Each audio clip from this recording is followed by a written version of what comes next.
Ok.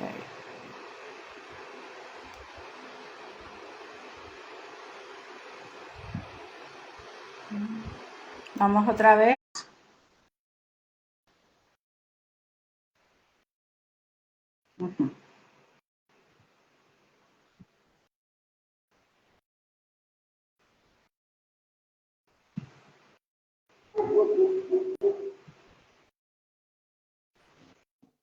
Ajá, Ajá. Aurelio.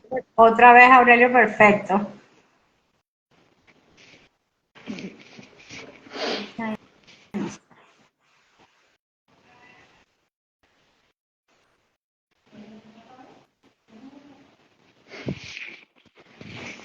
Estamos, no te digo yo. El live, el live. Nunca nos pasa esto. Ya solicité unirme, dice, a ver si nos llega. No ha llegado. El tema es el tema. El tema, de verdad. El tema de la guerra, de la pulsión de muerte que se introdujo aquí. Tal cual. Dice, no puede unirse otra vez Mirna. Ah, no, como que sí. Vamos a ver. Aceptar. Transmitir con Mirna Caroxa. Ya te dimos a aceptar.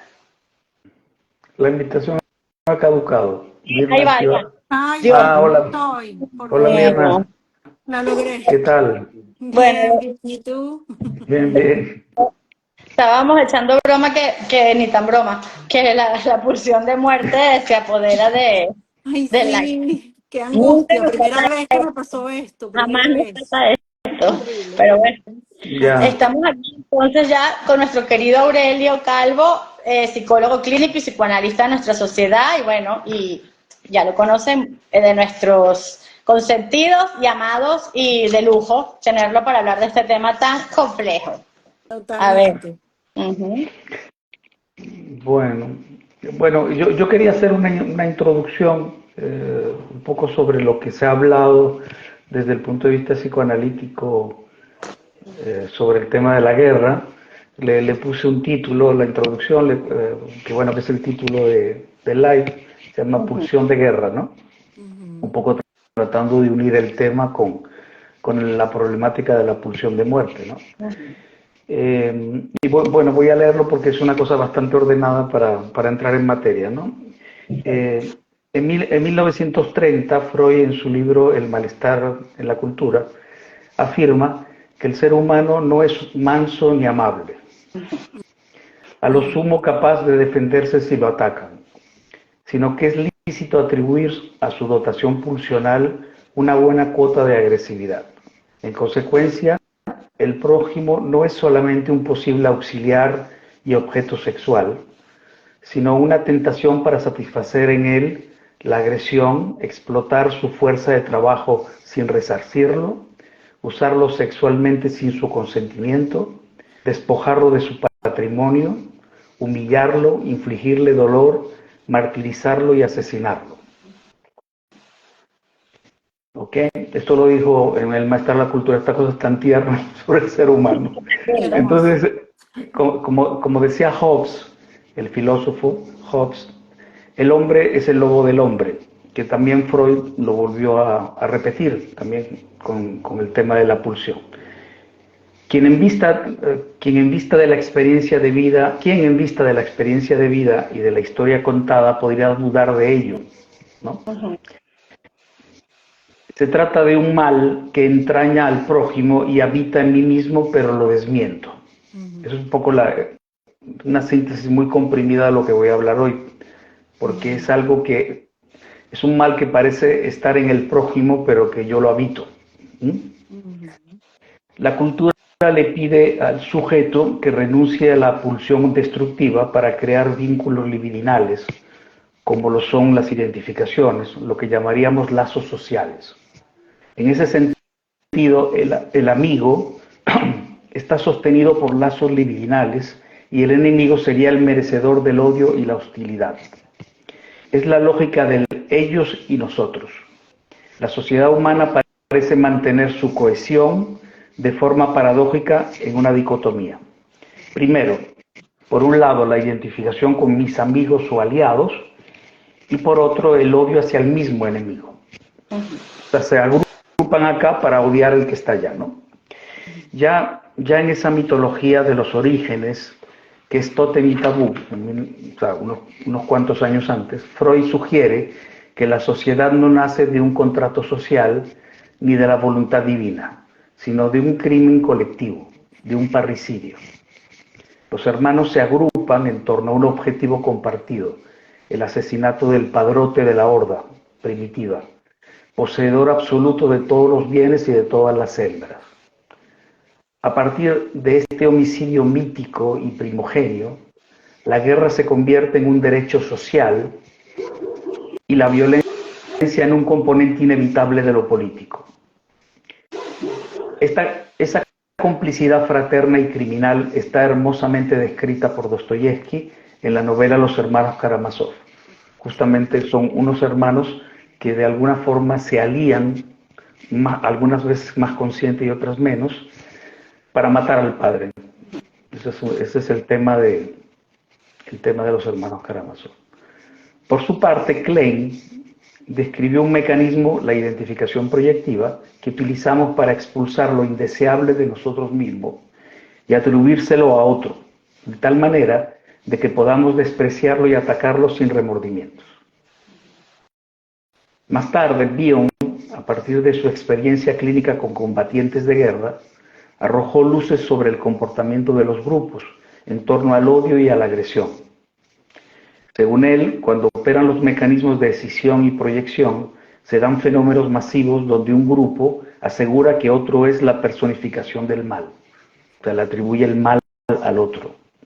Cuando en condiciones regresivas un grupo funciona bajo el supuesto básico de ataque-fuga, que es uno de los supuestos básicos que estudió Bion, construye un delirio con respecto a otro grupo de malvados, supuestos malvados, que amenazan y a los que hay que atacar. Esto suele ocurrir con respecto a diferencias étnicas, raciales, sexuales, religiosas, ideológicas, etc. Pero también puede expresarse en las gradas de una cancha deportiva. Ya lo hemos visto hace poco. La agresividad como expresión de la pulsión de Tánatos es una disposición originaria en el ser humano donde la civilización encuentra su mayor obstáculo de desarrollo. Esas son palabras de Freud, ¿no? La guerra busca la desaparición del otro que se le enfrenta. Es el ejemplo más extremo de cómo la fraternidad como causa de violencia segregadora y el odio a lo ajeno, a lo distinto. Es decir, nos juntamos para odiar, ¿no? Exacto. Un grupo se junta para odiar a otro grupo donde se pone todo lo malo, lo indeseable, ¿no? La guerra exalta la muerte.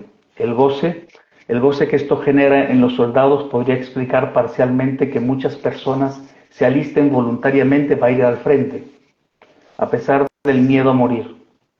Quizás también los soldados aceptan sacrificar sus vidas por sus identificaciones con unos ideales tiránicos como la patria, la revolución, Dios, etc. Y también por la entrega ciega a un líder iluminado. Porque, ¿por qué no se oponen o simplemente huyen? Uno se pregunta, ¿no? ¿Dónde se extravió el autocuidado y el pensamiento crítico? ¿Será que tanta valentía y sacrificio expresa una demanda de amor? El soldado o el miliciano parece anular su subjetividad para ser amado por su pelotón, por su comandante, por su patria, por su Dios, por reconocimiento o por el puro prestigio fálico. Además, ya sabemos desde Freud que en la dinámica de los grupos se suele borrar la diversidad y sobresale lo uniforme. Prevalece la identificación con el líder y se reduce la disidencia. Surge de ello un sentimiento de potencia absoluta. La multitud influenciable y crédula suele ser muy sugestionable y puede provocar las mayores atrocidades. Bueno, eso lo vimos en Venezuela mucho tiempo. O sea, un grupo de acá, los escuálidos contra los chavistas, ¿no? O los chavistas contra los escuálidos, y y cómo vivimos atrocidades, ¿no? De ambas partes, además, ¿no? Según ONS, la guerra se apoya siempre en certezas absolutas. La raza, o sea, la sangre, la nacionalidad, es decir, la madre tierra, la religión, a saber, la creencia, todos son certezas apoyadas en la exclusión del otro diferente. Recalcati precisa una diferencia entre la violencia y el conflicto. El conflicto implica que la instancia de la diferenciación con el semejante sea reconocida y no desalentada por el simple ejercicio de la negación autoritaria. El conflicto es un modo de simbolizar la violencia, de inscribirla en un discurso, mientras que la violencia de facto está siempre literalmente fuera de discurso. El conflicto resulta ser un ordenamiento simbólico de lo real, de la violencia, y como tal es un ejercicio de fuerza para conseguir una forma más avanzada de lazo social. El conflicto implica siempre la posibilidad del reconocimiento del otro en su alteridad, en su diferencia. De hecho, cuando la violencia se descuelga del conflicto, deviene por el contrario un mero ataque al vínculo, la negación de la alteridad y por lo tanto el advenimiento de la destructividad y el caos.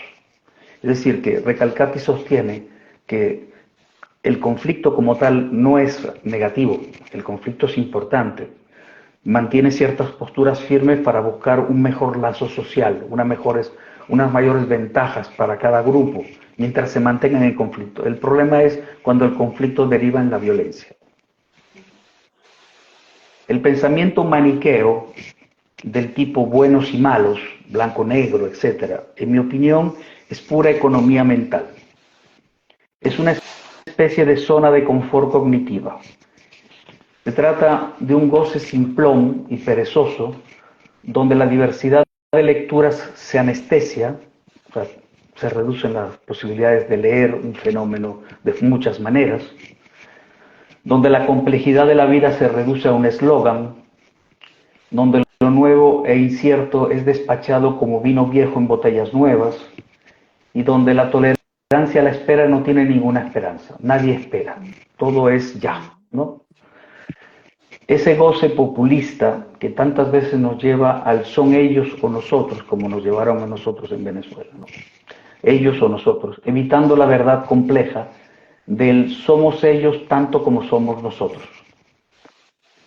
Esa desarticulación freudiana donde no hay lobos ni ovejas. Todos tenemos dentro unos y otros. Todos podemos ser crueles y vulnerables. Basta que nos den la oportunidad. El deseo, a diferencia del goce, toma el riesgo de la complejidad y no activa el automatismo impulsivo. Pero ¿qué podemos hacer con esta pulsión de guerra? En principio, el panorama no invita al optimismo. La humanidad se desarrolla tecnológicamente a niveles estratosféricos, pero la inteligencia es cada vez más artificial y la inteligencia emocional se parece cada vez más a Attila y menos a Gandhi.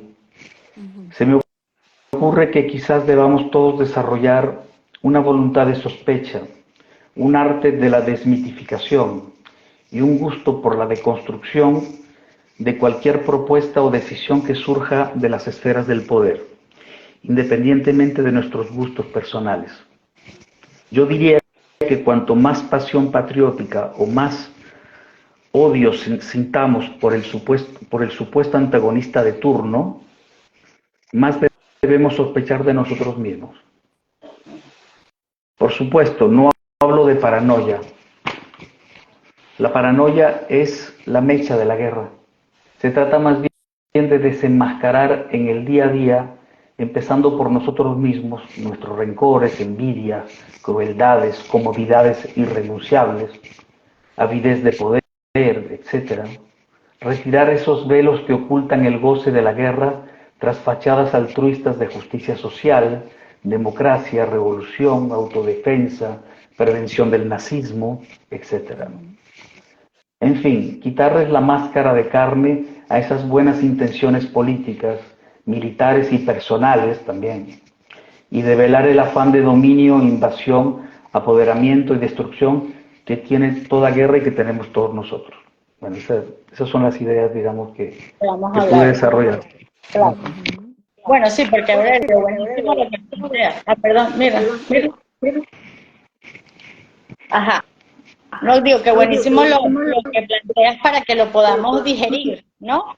Entre todos y ver cómo lo entendemos para la comunidad, ¿no? Aquí hay algunos comentarios que ahorita les leo, pero bueno, una cosa que de entrada tú planteas ahí, que es como la discusión de si el hombre es bueno o malo por naturaleza, ¿no? O sea, cómo nos explicamos que seamos como capaces como seres humanos en un momento determinado de tanta crueldad o de tanta, sí, crueldad, diría yo, ¿no? O sea, cómo eso es posible y entender que eso es parte de todos que está en nosotros, ¿no? ¿Qué les parece?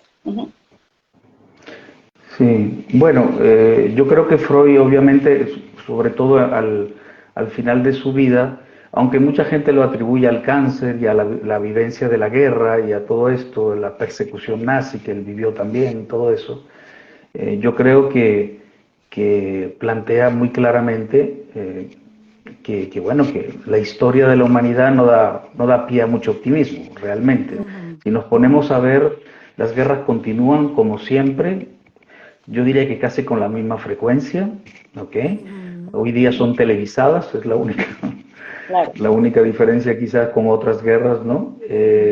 Hoy día además matan más gente, antes quizás eran más cruentas en términos de la sangre y del roce del combate cuerpo a cuerpo, pero hoy día, bueno, puedes matar a alguien a muchos kilómetros de distancia y puedes acabar con, al igual que acabas con una comandancia, puedes acabar con un colegio. Sí. Es decir,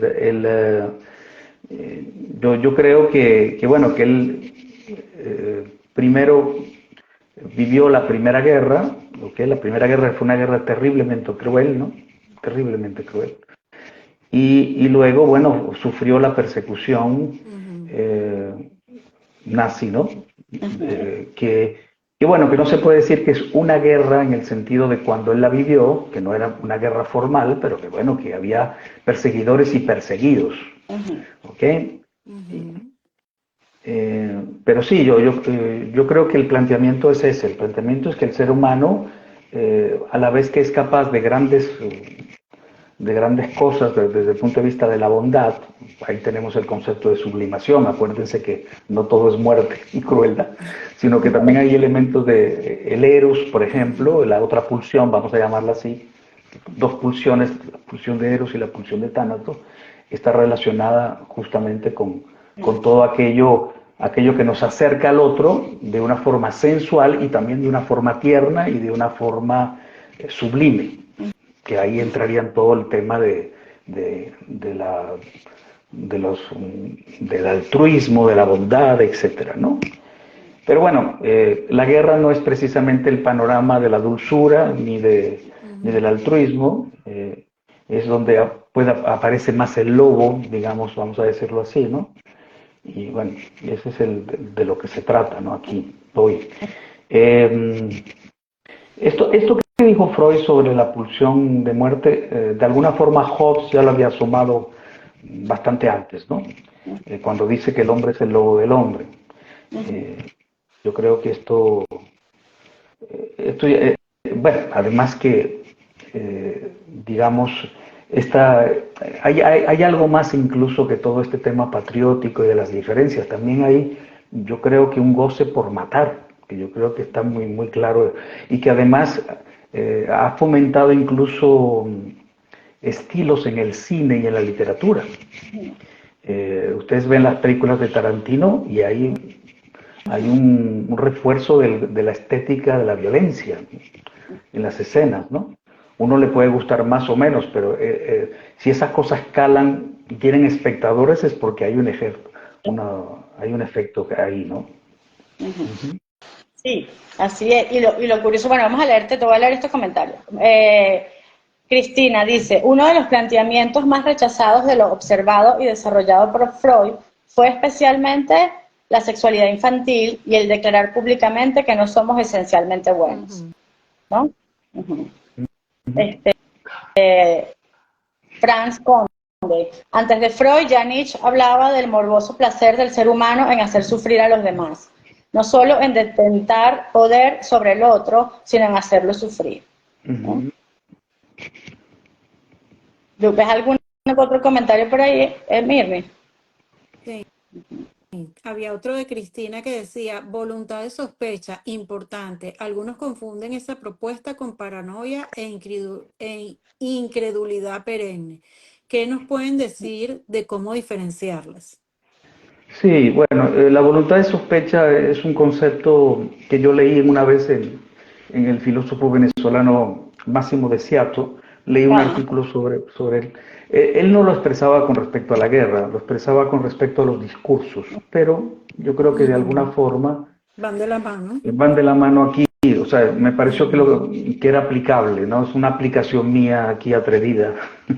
El, yo creo que si hubiera una hiperconciencia de cómo somos tan lobos como ovejas todos, yo creo que estaríamos mucho más lúcidos a la hora de evaluar lo que nos gusta y lo que no nos gusta en cuanto a lo que nos ofrecen, sobre todo como políticas grupales.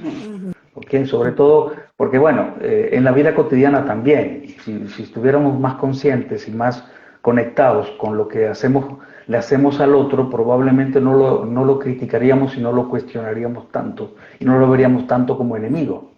Porque podríamos, un poco lo que uno ve en las terapias de pareja, ¿no? Que al ver una pareja, uno se da cuenta de que, porque, por ejemplo, a veces pasa que tú ves que las parejas vienen con una versión muy clara de lo que está pasando dentro de la pareja. Después tú oyes la otra versión y tú dices, pero si es la versión absolutamente opuesta. Es decir, ahí ocurrió una dicotomía de estas maniqueas, donde el malo está puesto allá en uno y el malo está puesto allá en el otro, ¿no? Y el bueno, por supuesto, está puesto acá. ¿En qué consiste la terapia de pareja? Bueno, si uno lo tuviera que comprimir a algo muy, muy esencial, en que cada quien acepte su nivel de responsabilidad en lo que está ocurriendo ahí como pareja, ¿no?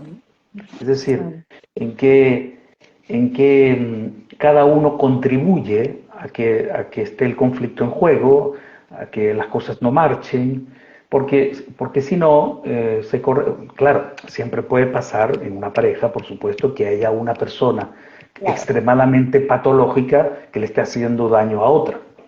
Pero aún así uno tendría que preguntarse qué hace la persona a la que le están haciendo daño metida ahí, ¿no? O sea, porque hay un tema también de victimización que también se procura en este tipo de dicotomías, ¿no? Yo sí creo que yo un poco lo que planteo es que hay que tratar de deconstruir, es decir, de desmontar un poco lo que nos ofrece. No decir ni que no ni que sí, dependiendo de nuestra postura política, sino tratar de aceptar un poco lo que hay, verlo en detalle y retrasar un poco la toma de posición, porque realmente hay una tendencia como a rápidamente tomar posición según nos huela el asunto, ¿no? Y yo sí creo que hay que tomarse el tiempo para deconstruir. Por eso decía aquí que la tolerancia a la espera anda sin esperanza, porque nadie quiere esperar, todo el mundo quiere tomar posiciones rápidamente, ¿no? Es una postura muy, muy ideal, lo que yo estoy planteando, porque realmente ustedes me dirán, pero es ingenuo, Aurelio, porque ¿quién va a tomarse todo el tiempo y toda esta deconstrucción por cada cosa? Bueno, no sé si es por cada cosa, obviamente, pero por lo menos para cosas importantes, ¿ok? Yo pienso que además si la gente fuese menos manejable a nivel grupal, ¿ok? Si la gente tuviera como un criterio más individual a la hora de tomarse la cosa, porque gran parte de cómo se aceptan este tipo de medidas políticas tan graves como las guerras, es porque hay una especie de fanatismo dentro de grupos, ¿okay? Donde no se introduce ningún matiz, donde todo el mundo tiende a pensar de manera uniforme, un poco como decía Freud en el libro sobre, ¿cómo era? cultura de masas y análisis del yo, creo que era algo así, no me acuerdo ahorita. Sí. Sí. Entonces, yo creo que es un poco esta cosa de que en el grupo se diluye el yo, es como, se diluye el yo y la inteligencia también, parece que todo se diluye ahí. O Sí, la sea, capacidad parece que para pensar, ¿no? los grupos no miden consecuencias. Un grupo, por ejemplo, un grupo de personas neuróticas, perfectamente neuróticas, que no romperían un plato, fuera de un estadio, de repente tú los metes todos juntos en un estadio, ahí digamos, motivando a su equipo, y de repente se prende una mecha, y esas personas, que son personas que no rompen un plato, son capaces de destrozar a los fanáticos del equipo contrario sin ninguna contemplación, como ocurrió en Heysel, por ejemplo, en los 80, que No, pero el equipo de... ¿Qué? acaba de ocurrir, la semana pasada acaba de ocurrir en los juegos de fútbol de las eliminatorias. Lo vimos. Sí. Claro. Fíjense, ahí no se juega la patria, bueno, se juegan ideales también que tienen que ver con los escudos, bueno, ahí ven un poco todo el tema, ¿no? Es que queremos convertir en un escudo todo, de hecho los jugadores se besan el escudo, Sí. jugadores que se besan el escudo y que al año siguiente los venden a otro equipo y se vuelven a besar el escudo, distinto, o sea que es una fidelidad un poco, ¿no? Pero bueno, el tema es que parece que se estuvieran jugando la vida, ¿no? Y como Y decías es que yo, tú, se establece esa fraternidad entre los seguidores o entre los fanáticos, sí, ¿no? sí, sí. A lo mejor tú no te hablas con el tipo que está al lado, pero ese día te hablas, no solo hablas, sino que lo ayudas a matar al que está al lado, ¿no? Exacto. Es Entonces, así. entonces, entonces yo creo que ese es uno de los puntos que quería un poco desarrollar y hablar, ¿no? Yo sé que parece una postura muy pesimista, pero es que yo de verdad no sé por dónde, a lo mejor estamos un poco influidos por las guerras que están en este momento en circulación. Bueno, pero es que yo Y diría que incluso, como tú lo dices también ahí, a lo mejor uno a mí me gustó el título que tú escogiste, porque Pulsión de Guerra, pues es como bastante, me pareció a mí como bastante amplio, porque guerras hay en todas partes, en la cuestión política, en las casas, en las familias, en las parejas, en los colegios, ¿entiendes? O sea, en todas partes. O sea, no es solamente bueno, un fenómeno político, y ahora, en esta época, es generalizado y lo vemos a cada rato y lo en todos los vemos en escenarios. el bullying, la crueldad en el bullying, por Y ejemplo, eso. la crueldad en las violaciones. Eh, Ujú. o sea, bueno, si tú no quieres a tu mujer o tu mujer no te quiere, déjala y ya, porque tienes que matarla. Una cosa que está ocurriendo en España, tú dices, bueno, pues sepárate, ya está, tienes que matar. O sea, yo creo que hay un goce de la violencia muy, Sí. muy claro. Yo recuerdo mucho cuando yo trabajé con delincuentes en Caracas, que trabajé varios años, 7 años, y yo recuerdo que una vez estaba entrevistando a un chico que venía porque había matado a un taxista, ¿no? Y entonces, lo estoy entrevistando y él me dice que vació la pistola, que le metió 6 balas en la cabeza. Y entonces le digo yo, pero si ya lo habías matado con la primera, ¿por qué seguiste disparando? Y dice, bueno, por placer, porque me daba nota. Claro. Hay una cosa ahí de seguir disparando.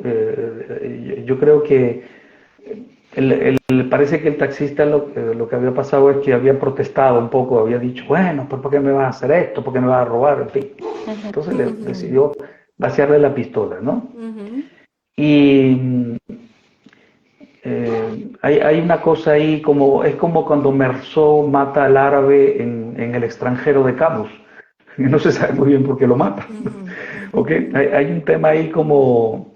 hay un árabe, hay un sol, hay mucho sol, la escena es una escena muy particular y mata, ¿no? Lo mata. Entonces, y él no sabe muy bien por qué lo mata, hay algo que lo impulsa, ¿no? Yo creo que eh, hay una constante en ese tipo de situaciones y repito, hay una estética, hay una cosa de goce placentero con la violencia muy claro en los videojuegos, en todo, ¿no? O sea, yo creo que si eso está calando tanto es por algo será, ¿no? Claro, pero O Pero yo me preguntaba eso también, Aurelio, porque tú decías hace un ratico que es una cosa como cíclica, ¿no? O como una historia que se repite de alguna manera. Pero tú dirías que en esta época como que ha aumentado los niveles de violencia o se están dando cosas distintas. Por ejemplo, esto que uno ve que ahora matan a la maestra o le caen a golpes a la maestra, a los estudiantes en algunos países, o ese Sí, ensañamiento de unos estudiantes contra otros, pero casi que hasta matarlos. sí, bueno, yo creo que también tiene que ver bueno, esto que llaman los filósofos la caída del padre, ¿no? Yo creo que la noción de ley está en crisis hace tiempo ya Ujú. y la vivencia de la autoridad y de la ley, de algo que regule el comportamiento, no es que antes no hubiera eso, por supuesto que lo había, ¿ok? Pero creo que ahora, digamos, parece que no sé cómo decirlo, eh, las cosas que pueden permitir que se contenga un poco, Ujú.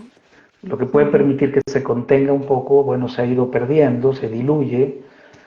La posmodernidad es básicamente, o sea, antes había un relato por el que todos seguíamos un curso de acción y teníamos unos ideales más o menos claros. Ujú. Estoy hablando de Occidente, porque Oriente es otra cosa Ujú. también, ¿no?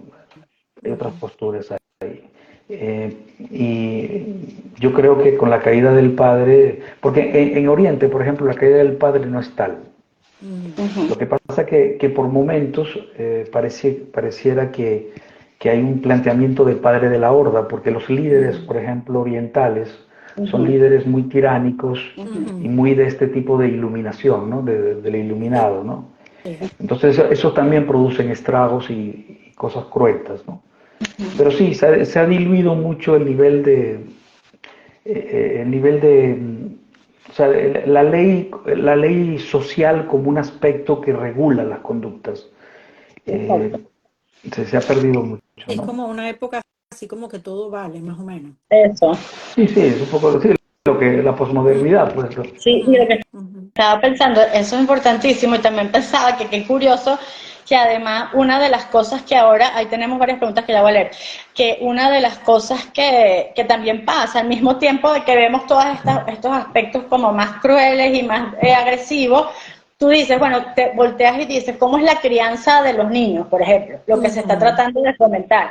La crianza respetuosa. Entonces uno se pone, ajá, pero ¿qué es la crianza respetuosa? A veces se cae en la crianza respetuosa en una cosa de que no hay ningún tipo de ley que regula Que nada. no hay nada de límite, Exacto. exacto, exacto. Puede ser interpretado a veces de esa manera, lo Ajá. respetuoso. Que no digo que Ujú. necesariamente sea así, Ujú. pero puede interpretarse de esa forma, ¿no? O la otra cosa que vemos muchísimo, que es como la rabia es un sentimiento satanizado, la rabia no es posible, eso es, tener rabia, eso es lo peor que puede pasar. Ujú. Pero entonces después vemos estas manifestaciones de agresividad, claro, porque es que tampoco nunca se integró, se normalizó, se hizo parte de lo que es el ser humano como tal, ¿no? Pretendiendo que así la vamos a desaparecer. No sé qué se piensa Exacto, con y eso. se pone en acto al Sí. final, Ajá. claro. ¿Qué dijiste, Mirna? No te vi. No, ¿Qué que se dijiste? termina Ah. poniendo en acto al final. O sea, si no se ayuda a que se ponga en palabras, pues. Uh-huh. Sí, bueno, usted sabe que la función paterna tiene que ver con la regulación y con la salida del niño, digamos, de esa vivencia de falo, de superpoderosa de que yo soy tuya, tú eres mía, con la madre, un Claro. poco la definición más teórica, ¿no? El padre es un padre que corta, digamos, que regula, que establece, que es el que al final logra que se construya el deseo en base a la ley, porque la ley el deseo es una cosa y el goce es otra. El goce siempre es transgresor, sobrepasa la barrera del placer, Mm. mientras que el deseo está relacionado con la ley. Por eso que yo digo siempre que la gente que dice que Freud lo que propuso es un libertinaje está totalmente equivocada, porque Ujú. el deseo en el psicoanálisis es un deseo que está, digamos, siempre en relación con la ley. ¿Okay? Ujú. Entonces, lo que no está en relación con la ley es precisamente los desbordes del goce y los excesos de goce, que la guerra es una de las manifestaciones más obvias de eso. Claro, totalmente. Ahora, Entonces, acá nos preguntaban cómo es eso de la caída del padre. ¿Podrían explicar más para la comunidad qué representa el padre en el psicoanálisis? Ajá. bueno, la caída del padre es la caída, digamos, de la noción paterna como un organizador de la familia, ¿ok? Ujú, En el sentido de que el padre moderno, pues no el posmoderno, sino el moderno, el padre de antes, era un padre, digamos, con unos niveles de autoridad, había una relación con los hijos, digamos, directa. Hoy día la relación de los niños es mucho más dispar, porque los niños, por ejemplo, tienen una relación con el mundo mucho antes de la que tuvimos nosotros, nuestras generaciones. ujú, En la generación de las tablets, digamos, la influencia del padre en nuestras generaciones era una influencia notoria. ujú, Y Ujú. cuando no estaba el padre, era un verdadero problema porque había un ordenamiento que de alguna forma había que compensar. Aunque la noción de padre en psicoanálisis no es una noción sobre el hombre padre, literal. ¿ok? Ujú. Exacto, sí. Es una cosa que tiene que ver más bien con la función, que de hecho la puede ejercer la madre, la puede ejercer el padre, ¿ok? Mm, O el que está ahí, ujú, exacto. el que está en misión, ¿no? Pero Ujú, hoy día, por ejemplo, las relaciones de los chicos es más centrífuga, en el sentido de que tienen acceso a Internet muy rápido, los niveles de intercambio con sus grupos de pares desde muy pronto, acceden a cosas muy pronto, incluso a pornografía. Uno accedía a ujú, pornografía, en mi generación accedía a pornografía a lo mejor a, en la adolescencia, que hoy día la pornografía pulula en las primarias, en finales de las primarias, por ejemplo, ¿no? Eh, hay, digamos, menos regulaciones. Uno se quejaba de otras cosas, de lo punitivo, de la prohibición, de la exacto. represión, ¿ok? Ujú, Había otro tipo de problemas y hoy día uno se queja más bien de que hay mucha fusión, en las patologías sobre todo, ¿no? Mucha fusión, muchos sentimientos de vacío, poco ujú, ordenamiento del parentesco. Bueno, y con todo esto que está ocurriendo con la diversidad sexual y las ujú. posibilidades de que accedan a formar familias, van a ocurrir otro tipo de fenómenos, ¿no? También, ¿no? Que tendremos que abordar y estudiar, Claro. ¿no? Así es. Ujú. Mira, ¿tienes acceso a las otras preguntas? Porque sé que había varias, pero no sé por qué no me corre esto aquí, como yo no soy tan experta en este rol. Ajá. No sé si es Sí, que hice. sí, aquí hay otra pregunta. ¿El efecto de la globalización lo hará más visible también? Esta pregunta la formuló Cristina cuando hablábamos del tema de la agresión y de esta puesta en escena de este tipo de situaciones, ¿no? Tan violentas. Sí, es interesante, Aurelio, porque ahora que lo pienso, tengo una paciente que me decía, yo pensé que el holocausto, siempre pensé que, por ejemplo, ¿no? El tema del holocausto tenía que ver con que no, nadie sabía lo que estaba pasando y por eso Ajá, pasó lo que pasó. exacto. Y entonces ella se cuestionaba esto mismo que es esta pregunta, ¿no? Como, pero fíjate que no es diferente por el hecho de que todo el mundo lo sepa tampoco necesariamente. Ujú. No sé si es mejor o es peor, pero igual siguen pasando cosas. Terribles, Y este ejemplo porque me hizo recordar en esta paciente, pero es que aplica para todo, claro. ¿no? Sí, sí. Bueno, no sé si... Lo que pasa es que el holocausto no fue un proceso de un día, fue un proceso de varios años, ¿no? Ujú. Creo Sí. que empezó a gestionarse en el año 33, 1933, y fue creo que no recuerdo exactamente la fecha en que empezó la matanza, Ujú, pero eso estaba en proyecto, ¿no? Hace tiempo ya. ujú. Bueno, ahí tienen, en el holocausto está claro el tema del otro malvado, ¿no? El Sí. judío en este Eh, eso, ¿no? Por ejemplo, ¿no? exacto. Eso para que se Ujú. den cuenta que el malvado es bastante intercambiable, ¿no? Claro, claro. Eso depende de la subjetividad de quien lo plantee. Por eso Exacto. que los mecanismos que actúan ahí, ¿no? Ujú, Eh, La la globalización. globalización, la globalización, bueno, lo que tenemos es más acceso a todo, aunque yo tengo la impresión de que con la globalización eh, se ha perdido un poco como el pulso de lo que ocurre, ¿no? También, porque a pesar de que estamos enterados de todo, pareciera que lo que nos va ocurriendo a nosotros en nuestro patio, digamos, lo tenemos menos amarrado, lo tenemos menos bajo control, ¿no? Eh, la globalización te da una sensación de estar enterado de todo, pero también es abrumadora a veces, ¿no? Sí. Hoy día las guerras son televisadas, como veamos, ¿no? Creo que desde la guerra del Golfo, que fue hace ya 10 años, ¿no? Más, no me acuerdo cuántos años, no recuerdo ahorita cuántos años, creo que 20 años de la guerra del Golfo. Me acuerdo que era televisado los bombardeos. No recuerdo, había una cosa sobre el desierto, me acuerdo que había un título que se le ponía al tema del desierto, ¿no? En ese momento. La invasión a Irak fue bastante televisada también. Hoy día uno se entera de absolutamente todo. Pero claro, también es mejor. verdad que... Ajá, dime. No, que pensaba, eso que uno se entere, lo complica o permite que, o sea, ¿qué efecto tiene, digamos, el que sea más global o que todos nos enteremos? No lo sé, no lo he pensado, la verdad, pero me parece que de todas maneras estamos bastante impotentes. O sea, cuando vemos lo que ocurrió en Israel, lo que ocurre ahora en Gaza, lo que ocurre en Ucrania, los bombardeos, la verdad sí, lo puedes ver. Creo que hay una especie de disociación. Dices por un lado pobre gente y por otro lado cambias de canal para ver una película. O sea, en realidad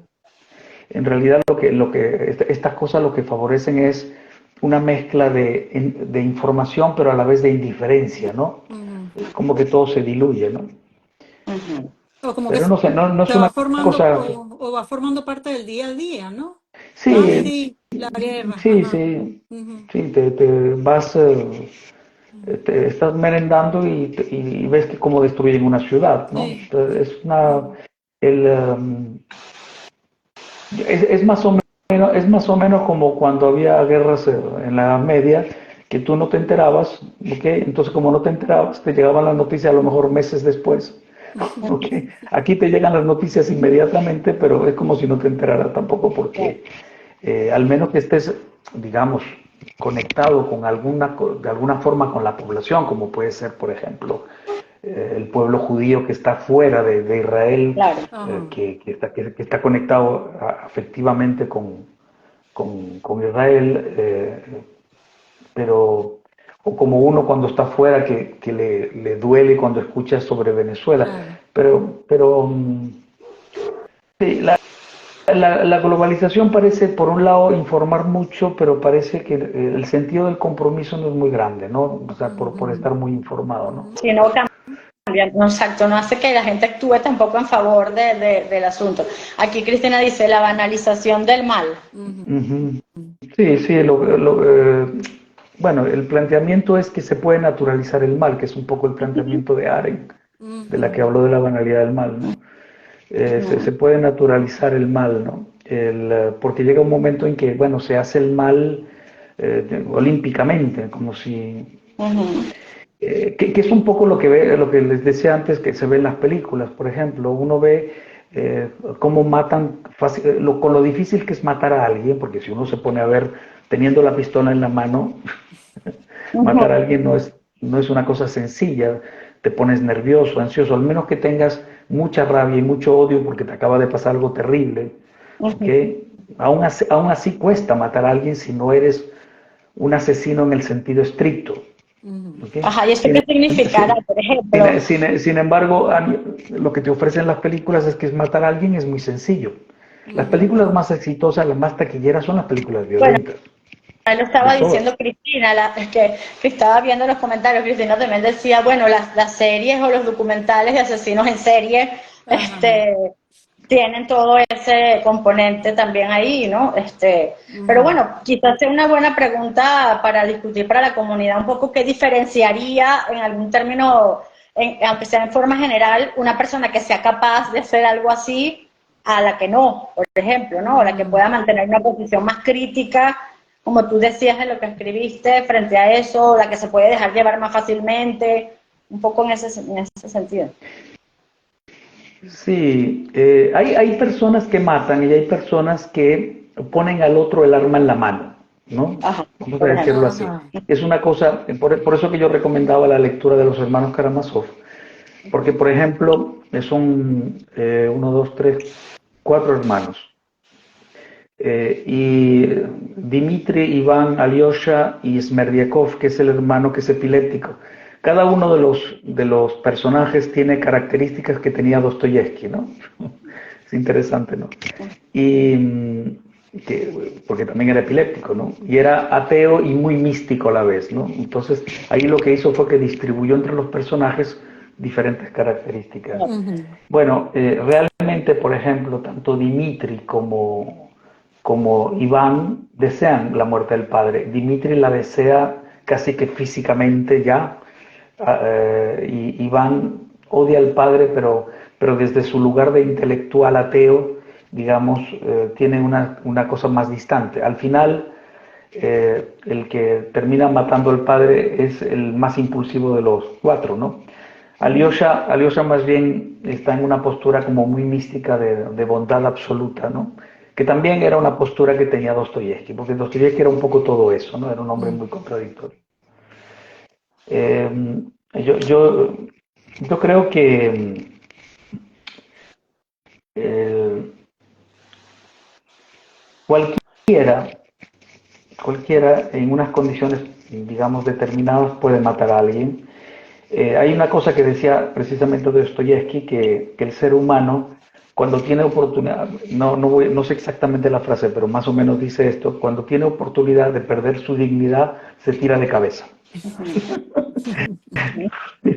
Ok, es algo así, ¿no? Yo creo que hay una cosa como muy destructiva, pues. Uno la ve en los propios pacientes, en cómo las personas destrozan sus vidas y cómo interviene el elemento destructivo en la vida de la gente, ¿no? Sí, es. Ujú. Eh, Ujú. y uno mismo lo ve no solamente en cosas gruesas como una adicción muy grave, por ejemplo, uno lo ve en su cotidianidad. Ujú. Cuando muchas veces uno que se considera más bien sano y más bien muy poco destructivo, y uno tiene Sí. una serie de cosas en la vida cotidiana que es sumamente destructivo, que es Así. destructivo por lo menos, ¿no? Eh, Ujú, pero bueno, digamos que son cosas que se pueden meter debajo de la alfombra, ujú. Ujú.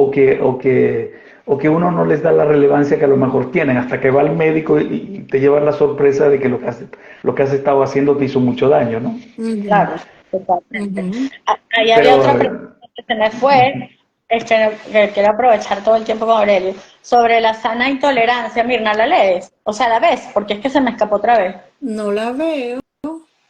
A la ver, sana que intolerancia. decía, ah, sí, aquí está. Por otro lado, como cultura, estamos ante una ambigüedad tremenda, porque se invita a la tolerancia casi total, pero luego hay mucha radicalidad. Hay una sana intolerancia, se pregunta. Ujú. Yo creo que hay que ser intolerante contra el pensamiento dicotómico. Hay que apostar a la complejidad. Ok. Ujú. Yo creo que eso es lo que a mí me convence del psicoanálisis todavía. Hay muchas cosas que ya no me convencen, hay muchas cosas que me parece que hay que cambiar, pero lo que sí estoy seguro es que el mundo es muy complejo y que si uno le ofrece una mayor complejidad a las personas que trata, si le Claro. ofrece una mayor capacidad de lectura de la vida, esa persona va a Ujú. estar mejor.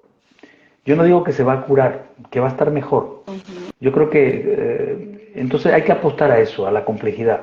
Eh, bueno, digo ofrecer lecturas no quiere decir que uno se las ofrece, él tiene que ir descubriendo, pero uno tiene que facilitárselo. Ujú. Eh, Claro. Ujú. Porque hay gente que la construyen también muy dicotómicamente, lo bueno, lo malo, o sea, ¿ok? Exacto. Ujú. Y en ese sentido son iguales las extremas izquierdas y las extremas derechas, Ujú. ¿ok? Ujú. Justamente se llaman extremas porque están en los polos de Exacto.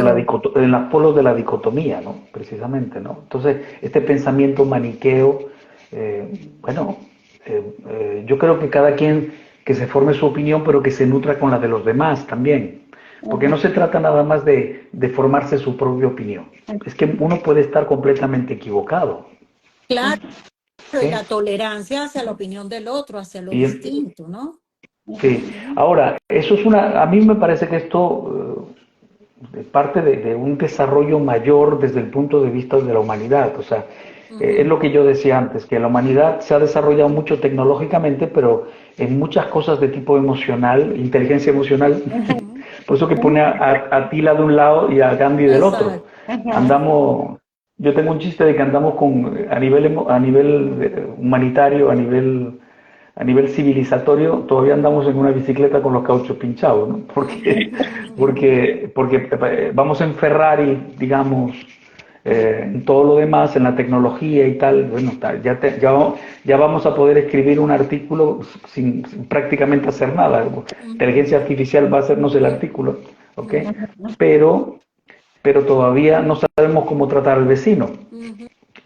Tenemos problemas en el condominio, o sea, por cualquier cosa, y ya queremos matar al vecino, ¿no? O sea, yo creo que hay un tema ahí, que no hay un buen desarrollo, digamos, a nivel emocional de la gente. Y, y hay que tratar de construir, digamos, formas de abordaje también grupales, un poco lo que plantea Adrián con el psicoanálisis social. Sí. Claro. La gente tiene que tener un acercamiento bueno, al psicoanálisis y a todas las cosas que aporten, por supuesto, ¿no? Claro. Sí.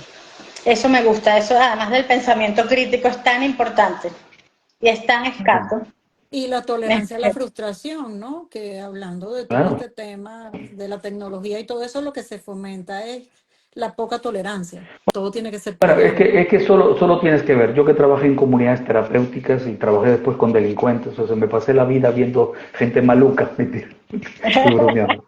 Entonces una de las cosas que buscábamos como objetivos así, ¿sabes? Terapia tipo agenda, me acuerdo, era tolerancia a la espera y tolerancia a la frustración. Era un éxito terapéutico si se lograba. Pensamiento crítico, capacidad para cuestionarse a sí mismo, autocrítica. No era psicoanálisis en el sentido estricto, pero Claro. son de las funciones del yo que hay que Y que trabajar. no son poca Porque el que cosa. no trabaje eso, pues va a tener problemas en la vida. Va a tender Claro. a ser actuador, va a tender a drogarse, va a tender a meterse en problemas con los demás. Porque si no tienes tolerancia a la espera, eres impulsivo y vas a hacer cosas precipitadamente, te vas a meter en problemas. Si no Claro. tienes tolerancia a la frustración, te vas a molestar por cualquier cosa que te hacen y te vas a matar con los demás. Si no tienes pensamiento crítico, vas a incurrir en el mismo error 100 veces. ¿Ok? Bueno, Entonces, pero entonces a lo mejor si hay algún poquito de esperanza ya, si pudiéramos sembrar eso en las cabezas de todos, ¿verdad? Para entender que hay Exacto. algún tipo de prevención, Aurelio, que podemos hacer en las familias, en los colegios, como ciudadanos, Exacto. dando ese mensaje, quizás a lo mejor alguna vez. Porque son esas funciones que estás mencionando que no es poca cosa, o sea, no es son, lo que nos habilita para es que vivir en son funciones sociedad. clave, son funciones del yo, son funciones Claro, del yo, claro. y no, y es verdad que si te pones a ver, hacer una encuesta, poca gente las tiene, ¿eh? Sí, por Sí, eso. exacto. O sea, Claro. yo creo que, entonces, bueno, Sí. yo creo que cualquier tipo de trabajo, tanto pedagógico como psicoterapéutico, grupal, Ujú. yo recuerdo, hay una escena que yo recuerdo mucho cuando yo trabajé en la comunidad terapéutica. Me acuerdo de una escena donde había un chico que era extremadamente psicopático. Ujú. Estábamos en grupo de terapia e intimidaba muchísimo al resto. Ujú. Entonces la gente no se atrevía a decir cosas que estaban pasando dentro de la comunidad, Ujú. porque realmente este tipo era sumamente psicopático, era parte también, además de lo que estaba haciendo mucho daño. Ujú. Y entonces no había forma, entonces uno vivía unos silencios dentro del grupo tremendos. Y Sí. entonces hay alguien que finalmente se atrevió y dijo, mira, fulanito, el problema es que tú produces tanto temor acá, ¿ok? Ujú. Que hay un problema, bueno, nosotros estamos muy atemorizados, pero tú te estás quedando cada vez más solo. Eso es una intervención psicoanalítica. Sí, Profunda, además. maravilloso. Cambió el panorama completo porque además los otros cuando alguien dijo eso se animaron también a Claro. intervenir Claro. y finalmente se pudo construir una dinámica de grupo normal, pues. Hasta ese Ujú. momento lo que había era alguien que tenía a todo el mundo asustado dentro del grupo. Claro, claro. O sea, Sí, este poder que da, sabe que la gente que es dictatorial casi siempre tiene paranoia porque sabe que todo el mundo lo odia. claro. Ujú. Entonces, Claro. Claro. entonces siempre está paranoide, ¿no? Ese es el precio. Mira, me están avisando aquí que ya tenemos que ir cerrando. No sé, esto voló. Bueno, Entre lo que nos Sí, estamos volando. que lo pasamos hablando de esto, bueno. Pero bueno, nada, dejamos bueno, aquí algo para seguir pensando, pues, entre todos. bueno, muchas Muchísimas gracias por la invitación. gracias. Gracias a Gracias, ti, Aurelio. Gracias. Bueno, querido, como hasta luego. Mucho para Un siempre. pensar. abrazo. Nos Chao. vemos. Chao. Hasta Chao. luego.